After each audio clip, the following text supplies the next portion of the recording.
Hey Plonara, di episode pertama video podcast kali ini gue bakal ngundang temen gue yang sempet gue undang juga sebenarnya di podcast gue di saat masih audio. Namanya Michael Bimo Wicaksono.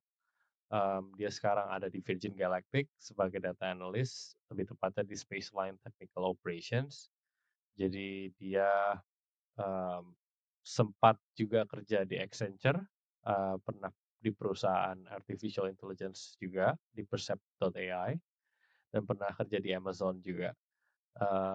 Dan di episode ini gue bakal ngomongin tentang apa pentingnya untuk kita sebagai manusia, mengeksplor dunia antariksa dan enjoy. Lu udah tahun ke berapa ini? Baru tahun pertama, belum ada setahun sih gue. Entar bulan Oh Maret gue setahun. Jadi kayak oh 11 bulan, 10, 11 bulan. oh, oke.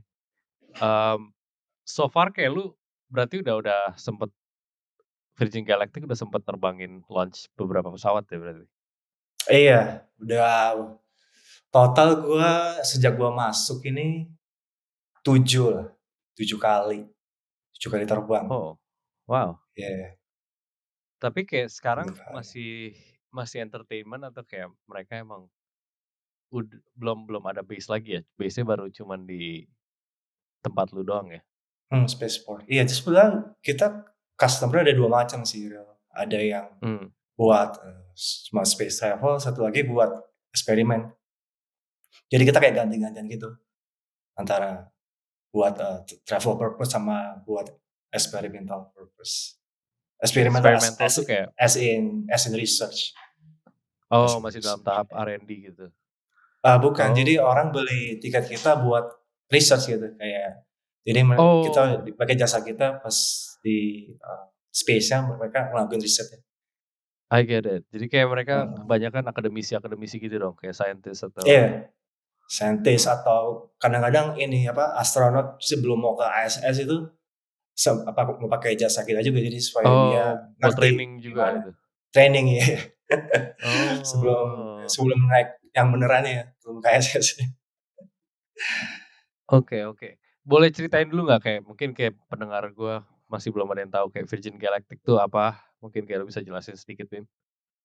Iya, jadi Virgin Galactic itu tuh suborbital spaceflight company yang, fokusnya ada 2. Jadi kita fokus ke space travel and, for research purpose. Yang, bedain Virgin Galactic dari yang lain itu, cara kita ke space. Jadi mau satu company nowadays they use like vertical launch, tapi kita ini, launch-nya pakai, ballistic system. Jadi pakai, namanya mothership. Jadi ada spaceship, ada mothership. Ini mau gue jelasin ini nggak Ya secara boleh boleh. Jadi kayak, garis besar? ya garis besarnya boleh sih. Iya, jadi, bedanya kita ini pakai spaceship itu dibawa sama mothership. Mothership itu kayak pesawat buat ngangkat spaceship-nya. Jadi pas udah sampai 40,000 feet dilepas tuh spaceship-nya. Jadi kita kayak 3 detik kemudian roket motor dinyalain. Roket motor tuh, kayak propulsion system-nya. Mmm, dan yang bedain kita sama lain tuh pertama pas launching system-nya, pas awal bukan vertikal tapi kayak ballistic. Kedua roket motornya itu beda. Kita pakai hybrid system. Kalau orang, perusahaan lain, kayak SpaceX, Blue Origin, mereka pakai solid state buat roketnya itu solid. Ada juga yang pakai, liquid. Nah, Virgin Galactic itu hybrid sistemnya. Jadi kita Itu apa bedanya, Bim? Sorry, kayak solid iya, jadi dan liquid itu bahan bakarnya atau apanya? iya, pakai bahan bakarnya, buat buat nggak jadi kan kalau roket tuh kayak pas ada bakal dibakar kan, di dalam bahan bakarnya fuel-nya itu. Ada yang solid, ada yang liquid. Kalau Oh. bagusnya solid tuh dia murah, tapi nggak bisa diatur. Lo kalau udah nyalain sekali, nggak bisa dimatiin. Kalau liquid bisa dinyala matiin, tapi um, secara cost lebih gede dan lebih susah buat uh, implementnya. Nah, kita ini hybrid. dan s ini sistem rocket hybrid paling gede yang pernah ke space. Jadi karena kita pertama, jadi kita ada, kalau mau lihat lu ke Smithsonian kita ada displaynya di Smithsonian. Jadi itu sistemnya hybrid karena kita mau roketnya semurah mungkin tapi bisa diatur nyala matinya. Jadi itu fuel-nya kita solid state, tapi oxidizer tuh buat kayak, kalau saya ngebakar lu pakai oksigen kan. Oxidizer itu dalam bentuk liquid, jadi bisa nyala matiin. Kenapa kita butuh itu? Soalnya kita kan pakai pilot kan, ke space-nya, jadi pas dilepas itu dari mothership itu, pilotnya bisa langsung nyalain, Oh, kalau misalkan kayak yang nyalain. vertical lift itu tuh di ininya ya, di base-nya dia yang untuk ngebakar itu ya? Jadi nggak bisa diatur di saat udah di atas apa gimana sih maksudnya? Ya kalau misalnya solid state itu kayak lu ibaratnya ngebakar korek lah, kayak korek api cegras gitu kan. Lu sekali mati ya udah lu nggak bisa lu kan bukannya nggak bisa matiin gitu kan. Oh, right. Jadi kalau ini tuh kayak korek gas Sebenarnya gitu ya? iya, kalau ini kan kalau korek gas lu bisa tek gitu Ya. kan. Iya, Lu gua mati pakai nyalain ibarat lagi ya? iya, Ya, oke kalau oke, make sense. ibaratnya itulah. Ya bahasa bahasa ini ya, bahasa tukangnya gitu. Iya. Oke, terus kayak, dulu sempat lu kan di podcast gue yang sebelumnya kan pernah ngobrol-ngobrol juga kayak perjalanan lu, sebenarnya kan dari data analyst lu sempat kerja di Amazon, jadi operation, terus kayak lu sempat kerja juga di apa, company apa namanya sebelum lu di Virgin Galactic, Eee, gue lupa. Percept AI. Percept AI terus Oh, gua ke right. Accenture.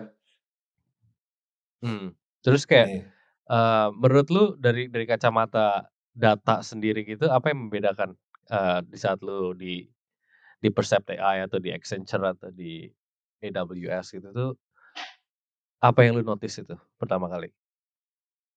Yang paling gua notice itu, eee, di sini space kan, space itu kayak kita masih tahap awal lah, kayak this is like the dawn of space travel. Jadi kita masih tahap awal dan kayak dat data analyst di space company itu kayak masih masih belum ada ini lah, belum ada playbook yang mau gimana gitu kayak. Di sini ya gua sebagai data analyst ya gua yang ngasih recommendation gimana, eee, gimana kita mau utilize data buat optimize, operational. Jadi gue sebagai data analyst ini ada dua responsibility besar. Pertama optimization, kedua buat predictive analytics. Kenapa optimization? Jadi kalau space flight company itu kompleks banget kayak semua sistem itu kayak ada engineer khusus buat ada yang buat avionics, buat thermal, buat structures, buat segala macam lah. Ada kayak tempat duduk itu ada engineer sendiri. Dan masalah terbesar dari space company itu gimana caranya kita supaya bikin profitable. Jadi gimana cara profitable ya kita bikin projectnya tepat waktu dengan resource sedikit mungkin. Jadi Jadi kok kalau misalnya ya, kalau data yang lu analisis sendiri tuh, dia lebih kayak data yang untuk ke bisnis atau yang lebih teknikal? lebih ke arah operasional sih. Nama departemen gue technical operations. Jadi jadi datanya itu ada yang bisa list of inspections for the spaceships kayak butuh berapa engineers buat ngelakuin ini. Terus time frame-nya berapa lama. Terus kalau yang predictive analytics itu kayak lebih kompleks kayak misalnya turnaround time dari spaceship-nya. Terus kita juga lihat weather data-nya. Kayak kan kalau anginnya terlalu kencang kita nggak bisa terbang. Kalau ada hujan kita nggak bisa terbang atau snow. Jadi ya ini sih campuran kedua-duanya. Jadi ya kayak gua kayak itu sih kalau nggak antara maximize operationalnya atau nggak gua kayak bikin forecast buat spaceship-nya ini. Oke, sebenarnya kan kayak dunia space kayak begini kan, di Indonesia sendiri kan kayak kurang peminatnya gitu. Kayak apa sebenarnya yang memotivasi lu untuk masuk ke dunia space gitu? Ini sih, space itu menurut gua tuh kayak final frontier, kayak kita ini tuh kayak tahap menurut gua ini kayak tahap terakhir, kayak yang paling hal yang manusia sekarang ini most resolve itu kayak salah satu tahap ini lah, tahap tertingginya gitu menurut gue ya, dalam space ini. Kayak kenapa gue tertarik, ya itu sih menurut gue space ini orang mungkin lihatnya, oh cuma paling ke space doang nggak ngapain buang-buang duit gitu. Kalau menurut gue sih ini sih lebih dari itu sih, kayak menurut gue pertama lu bisa merubah perspektif lainnya yang paling dasar ya. Bisa lu kalau ke space lu bisa ngubah perspektif itu kayak bumi itu cuma satu gitu, kayak semua orang itu kayak tinggal di bumi, bumi cuma satu gitu, kayak buat apa ada konflik segala macam. Kedua itu kayak buat technological technological advancement, kayak banyak research-research yang nggak bisa dilakuin di bumi gitu, kayak harus di space karena ada nggak ada, anti gravi nggak ada gravity-nya kan kalau di space. Ketiga, orang mikir kita space itu buat lihat ke future, tapi sebetulnya ada beberapa hal kita juga bisa lihat ke historical kita, kayak past gitu, kayak kalau selalu lihat bintang kan itu kayak udah berapa puluh ribu tahun cahaya baru masuk ke kita lihat kan. Nah itu kayak orang ke space itu buat ngerti kenapa bisa ada universe ini gitu, kenapa bisa ada bumi dan kehidupan di dalam sekitarnya gitu, kayak kayak ada banyak hal yang perlu kita resolve gitu kayak di space ini, dan banyak hal yang belum ketahui juga gitu. Jadi ya ini sih, one of the things like curiosity sih menurut gue. Jadi kayak lu termasuk orang yang setuju dengan kayak Kardashev scale gitu ya, kayak kita harus expand our civilization untuk ya hidup interplanetary, kita nanti bisa hidup kayak going to the Mars or kayak going into different galaxies gitu. Apa, kayak lu termasuk yang optimis atau lu yang termasuk, mmm, in between atau gimana, Win? Kalau kalau gua, yang seperti yang lo tahu ya, kita udah sering ngobrol, kalau gua tuh orangnya kayak lebih yang praktikal aja lah, gua nggak mau yang terlalu jauh-jauh banget gitu. Yang menurut gua yang praktikal aja, kayak apa yang kita bisa ketahuin dari space yang buat kehidupan kita sekarang lebih, baik gitu. Kalau gua mikirnya gitu sih. Dengan lu tahu gimana, misalnya gimana caranya, gimana universe ini tuh terbentuk, kan lu harus perlu tahu kan. Karena lu kayak lu bisa avoid hal-hal yang udah pernah terjadi sebelumnya di bumi gitu. Kayak Oke. Jadi kayak lu melihat kayak, Interstellar atau kayak dunia antariksa itu tuh sebenarnya it's there buat kita explore untuk mengerti kayak bumi kita sendiri gitu, instead of kayak iya right, hmm, menarik sih, kayak bener juga tadi apa yang lo omongin, nambahin sedikit kayak lo bilang yang kalau kita ngeliat bintang itu sebenarnya kan itu umurnya udah, eee, I don't know, maybe kayak jutaan tahun yang lalu gitu dan kayak kita baru dapet cahayanya itu kan sekarang gitu. Jadi kayak we mhm, never know juga apakah bintang semuanya udah mati apa enggak gitu. Jadi apa yang kita lihat di iya langit malam itu tuh belum tentu, itu bukan representasi this time, it's not life gitu. iya, Maybe it's already it's dead not like it's past, kayak yeah, kayak makanya gue pas kayak development of James Webb Telescope itu kayak gue lumayan ngikutin sih. Kayak itu tuh sebenarnya fungsinya kayak buat resolve ini sih kayak, eee, gimana, galaksi ini terbentuk gitu loh. Kayak James Webb Telescope itu kayak mau itu, kayak menurut gue tuh kayak canggih banget sih. mmm. Iya, gua kemarin kayak baru sempet kayak ada acara gitu, dia astrophysicist-nya Harvard, namanya Avi Loeb. Dia kayak baru launching buku gitu, gua judulnya Interstellar. Jadi kayak dia menarik sih sebenarnya kayak dia di bukunya dia, di thesis-nya dia tuh dia bilang kayak sebenarnya mungkin kita, sudah berinteraksi dengan, mmm, extraterrestrial life gitu, cuman kayak karena kita masih budgetnya sedikit untuk hal ini gitu dari negara itu, jadi kita nggak bisa explore karena menurut dia itu, to find another life itu bukan pasif gitu, kita harus actively looking for it dan kayak kita butuh budget yang aktif itu dia bilang. So It's very Iya. interesting sih ngeliat lu kerja di bidang kayak begini dan kayak menurut lu, eee, di Indonesia sendiri gimana Bim? Kayak menurut lu perlukah untuk mengerti tentang space? Apakah Indonesia kayak perlu perlu mulai memikirkan hal ini atau kayak ini cuman the first world problem gitu? Menurut gua perlu sih. Kayak soalnya kenapa menurut gua perlu, soalnya ini kayak masalah technological advancement. Kayak bukan cuma buat first world country doang, kayak developing countries juga harus perlu tahu ini, kayak harus involve juga. Kayak misalnya, sekarang deh, kayak lu ngebuat roket kan biaya terbesarnya itu kan sebenarnya misalnya R&D misalnya udah kelar misalnya, sama manufacturing ya. Kalau lu manufacturing di US yang mahal bayar orangnya men, kayak labor cost itu tinggi kan di sini. Kalau misalnya lu bisa outsource ke Indo kan sebenarnya lebih itu, lebih oke kan sebetulnya. Jadi sebenarnya perlu orang Indonesia tuh perlu tahu, kayak sebenarnya ini ada potensi juga gitu, kayak ada bisa kontribusi juga dalam space ini sebenarnya. Sebenarnya nggak harus sampai canggih-canggih banget, ya mulai mulai dari manufacturing aja dulu gitu. Tapi menurut lu kayak seberapa urgent memang ini masalah kayak space exploration ini di masyarakat itu? Apakah udah urgent apa kayak belum menurut lu? Kalau masalah urgent, menurut gua, misalnya buat di US misal atau buat in the world as a whole gitu, In the world aja as a dunia. whole gitu. Menurut gua kayak lumayan penting sih ya, kayak soalnya kalau misalnya lu nggak ke space kan, nggak ada space. Kalau misalnya lu dari awal orang nggak even ada space race loh dari awal.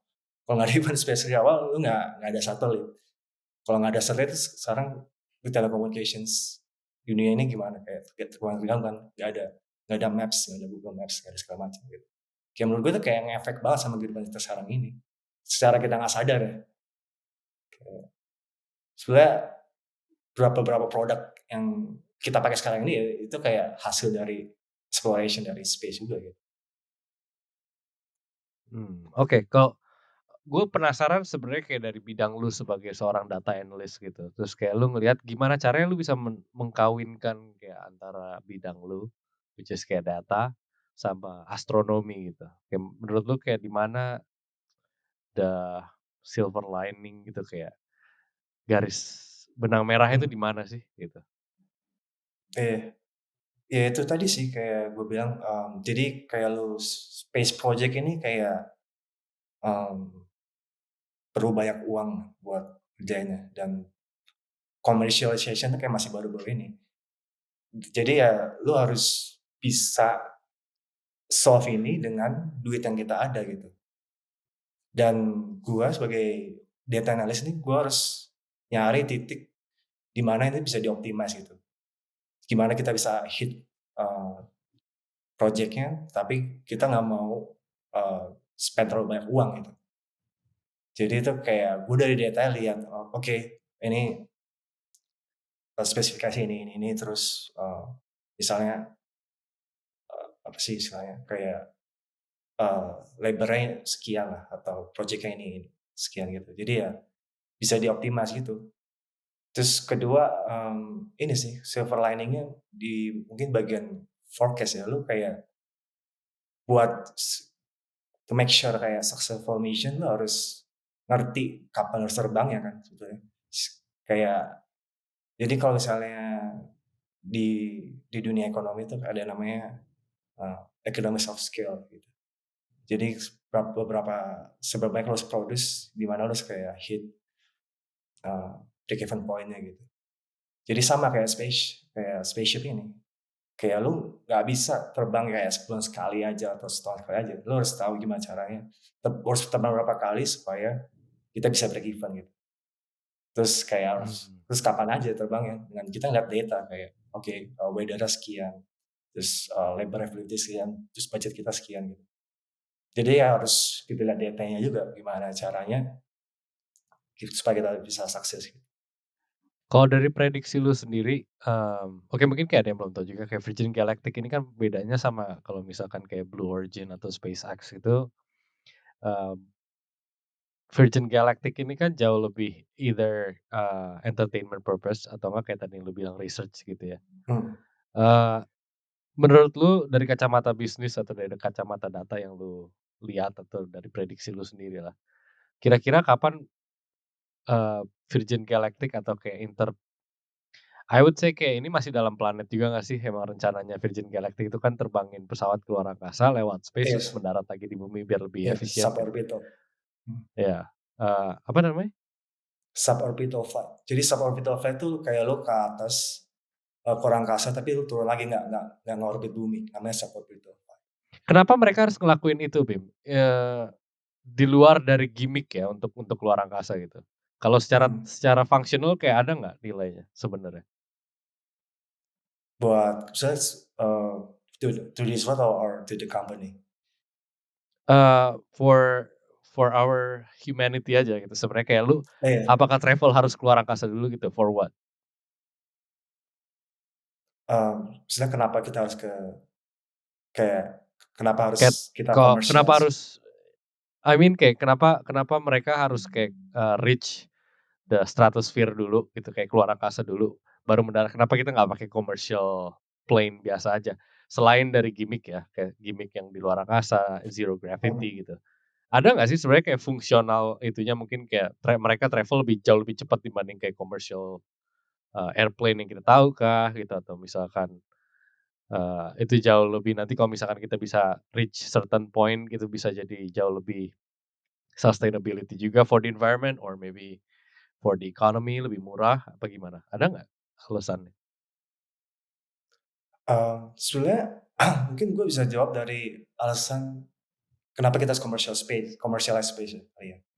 Kayak, eee, pertama menurut gue yang biggest constraint of space itu sebelum commercial of space itu kayak kita cuma tergantung sama budget dari government.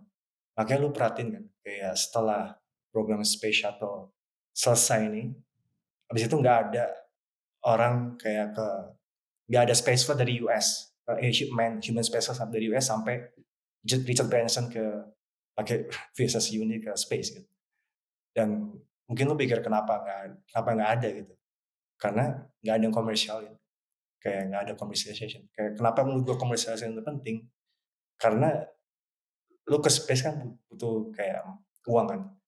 Dan yang cara terbaik buat uh, dapetin uang nih dengan lu komersial, lu jual tiketnya buat orang ke sana atau lu kayak SpaceX dia komersialin pakai Starlink buat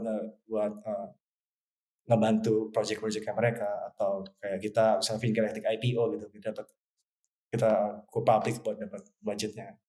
Dengan ada yang commercial space ini menurut gue bakal ngebantu space industry ini ke depannya karena ya budget kita ya bisa dibantu dari commercialization ini menurut gue.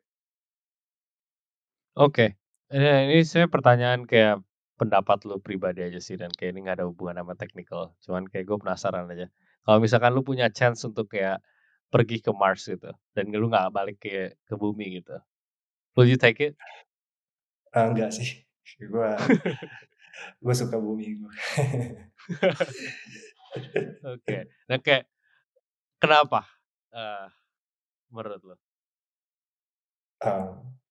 Ya menurut gue ya maksudnya kita nggak tahu di Mars itu ada apa kan sekarang. Kayak kita masih belum tahu kan kayak masih tahap eksperimental gitu. Kayak mungkin bukan buat kayak long term living kayak menurut gue tadi ya kita ke Mars segala macam untuk buat kayak memahami universe ini gitu menurut gue. Kayak bukan Mmm, buat oke kita perlu memperagakan kita dengan bumi gitu. Ya mungkin tuh kayak contingency plan kalau misalnya bumi kenapa-napa ya, tapi ya tetap aja menurut gue sih kayak kita kayak oke. ke Mars segala macam kayak buat I agree sih exploration. with your point, kayak lu bilang kayak itu untuk Ya, mempelajari bumi gitu, instead of, bukan hanya kayak sebenarnya bukan hanya cuma mempelajari kayak technicalities or scientifically bumi itu terbuat dari apa atau mungkin kayak asal-usul kita gimana, bukan cuman itu tapi kayak philosophically kayak memang itu juga mengajarkan banyak ke manusia gitu loh. Lu pernah nonton ya, gak sih yang The Pale Blue Dot-nya, Carl Sagan? belum sih. Eee, yang diambil sama gue lupa itu teleskop apa, yang satelit Oh, di Hubble. I think so ya, kayak Hubble Hubble Telescope kayaknya ya, yang kayak Hubble Telescope kan di bumi, yang kirim satelitnya kayak Voyager deh, kayak Voyager, Oh, Voyager Voyager, 1 or 2, ya. ya I don't remember tapi kayak itu di luar angkasa terus kayak dia, the very famous photograph of Earth gitu tuh dari jauh gitu loh. Terus kayak ngasih lihat bumi itu kayak cuman satu titik bulat biru gitu, dan dia Iya. call it kayak it's the pale blue dot gitu dan kayak ada videonya itu di YouTube banyak banget yang kayak dia ngomongin tentang, mmm, foto itu tuh merubah semua pandangan kita terhadap diri kita sendiri gitu. Kalau itu menggambarkan betapa kecilnya manusia itu tuh in the vast, cosmic arena kalau bahasa dia. Kayak it's very interesting sih kalau kalau gue emang tertarik di dunia begituan juga, cuman kayak, eee, lu bisa kerja di bidang itu menurut gue it's a dream Bro. Iya sih, Dan kayak kayak menurut lu apa goal lu next-nya apa Bim? goal gue kayak, mungkin setelah gue ini ya, jadi gue bisa cerita dari pertama kali gue lihat space flight ya, kayak Unity Flight 25 itu kayak gue pertama kali lihat space flight itu kayak gue terharu sih, kayak kayak manusia kalau bisa bisa sampai tahap ini gitu, kayak bayangin lu kayak dari bawah ngeliatin misalnya coworker lu sendiri men, coworker lu sendiri ke space gitu. Terus lu lihat dengerin kayak bunyi supersonic boom, dum 3 kali, Mach 3 itu, 1,95. Jadi kayak 3 kali gitu. Itu menurut gue kayak gue gue goosebumps sih, kayak gue merinding banget, kayak gue shed a tear sih, kayak anjir, kayak ini manusia itu udah ada tahap ini gitu. Jadi Dan ya lu harapan mengantarkan manusia itu gitu ya, at the edge gitu. iya, dan gue kenal mereka gitu, kayak Ya. gue satu orientasi gitu sama mereka, dia ada satu kayak gue kenal gitu. Jadi gue kayak, oh gila sih, terus pas mereka turun ya gue kayak selamatin gitu. Gue mikir dengan gue kerja gini, harapan gue ya gue bisa inspire banyak orang sih, kayak sejak gue kerja di sini kayak banyak gue ketemu orang sini, kerja di mana, gue jadi vision karakter, kayak orang kayak wah gitu, kayak gue kayak bisa inspire mereka gitu. Kayak mungkin 10 tahun ke depan ya, gue harap commercialization of space ini kayak makin makin ini sih, makin maju sih sebetulnya, kayak gue harap ya Virgin Galactic ini atau space company lain ya bisa bisa ngelakuin inilah. Gue harap kita semua bisa ke space kayak kita naik pesawat biasa gitu. Itu harapan. Menurut lu dalam berapa tahun gitu bisa kayak gitu? Menurut gue, menurut gue 10 tahun sih, menurut gue. Hmm. Kayak sekarang Virgin Galactic aja kita sekarang targetnya awalnya kan once a month. Ke depannya kita bakal kayak at least minggu sekali atau setiap hari. Jadi ya mulai dari sini sih menurut gua 10 tahun ke depan gimana gitu, misalnya kalau misalnya kita aja sekarang biasa sebulan sekali. Yang tadinya sebenarnya tadi ke space itu susah banget ya.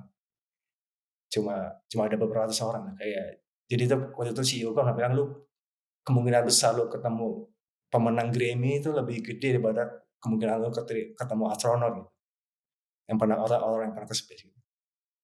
Nah kita gitu mau mengubah itu, space for all. Hmm. Oke, kayak pesan lu untuk orang Indonesia deh, karena lu dari Indonesia dan lu tahu mimpi lu juga yang gue tahu dari kecil juga lu emang lu suka dengan dunia kayak begini. Kayak apa, Bim? Ada nggak? Menurut gue jangan ini sih, jangan menyerah, jangan kecil hati sih. Cuma gara-gara lu dari Indonesia bukan berarti lu nggak bisa realize lu punya dream gitu. Jadi ya gue ke tahap ini aja tuh gue dengan cara yang lumayan zigzag gitu, nggak langsung oh gue dapat engineering degree terus gue ke space, enggak. Gue kayak gue kerja di fast food dulu lah, gue pernah nyetir Uber segala macam lah, terus gue pernah kerja di apa Amazon, terus chatbot company, terus gue kerja di Accenture, Google, baru sekarang ke space. Sebenarnya ya selama lu nggak nyerah sih, gue bisa aja lu ngerealize lu punya mimpi. Ya kayak sama kayak lu lah, kayak lu misalnya di Harvard kan, kayak sebenarnya ya banyak gitu, misalnya orang Indo pengen ke Harvard tapi kayak mereka nggak even mau apply gitu, kayak cuma pengen doang gitu. Saya ya do Hmm. something gitu. Kayak, Kita yang mendekat ke luck itu ya? iya kita mendekat ke luck, jangan jangan nunggu luck. Yoi, keren keren. Oke, thank you Bim,